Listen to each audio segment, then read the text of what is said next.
And I'm sure, everybody thinks when something like the IPA is formed that, we'll all have a bit of fun for a couple of years, and then freedom will be secured, and, we can all go back to watching the telly. And it's not like this.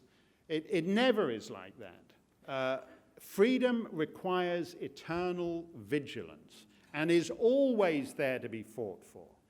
And I learned a big lesson from my fight against Section 13, that if you push back as hard as the left pushes for its causes, your cause can be won. You can reframe the debate on your terms, and you can put them on the defensive.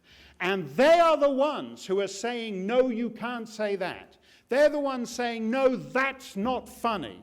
They're the ones saying, you have to be banned, you have to be silenced. They're not yet going into the offices as they did with Charlie Hebdo and gunning down everybody. But they're on the same continuum of the people who are always arguing for why you have less freedom, why you have to shut up, why you have to be quiet, and why you have to crawl into silence while they get to impose their world on you.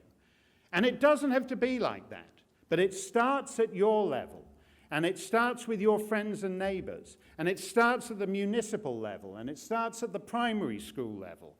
And only ultimately does it percolate up to the national and international level. So if all of you vow not to surrender the habits of liberty, to speak freely, to act freely, to live freely, they cannot prosecute us all, and if they decide to go full Charlie Hebdo, they cannot kill us all.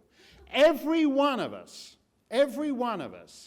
is isolated until he finds that the neighbor across the street agrees with him, or the lady at the parent-teacher conference agrees with them. And we won't know, as long as they're just trying to make us all fall silent and not talk about it. When you can speak up, when you can speak freely, you are free to persuade, you are free to find allies. And that is what I learned in my Battle of Canada, and that is what I commend to Andrew and to Bob Day and to the others fighting to drive a stake through 18C. And if they do decide to ruin the lives of those students of Queensland University Technology or of the Catholic Church in Tasmania, who are doing nothing other than asking for the right to make the same comments and the same observations that the gay movement and the climate change movement and all the other guys use all the time. If they are foolish enough to ruin their lives, then I'm happy to come back and do to those guys what we did to Section 13 in Canada. If you live freely, if you speak freely, if you act freely, it does not depend on a piece of paper from the government of Australia or any other government. Those are inalienable rights.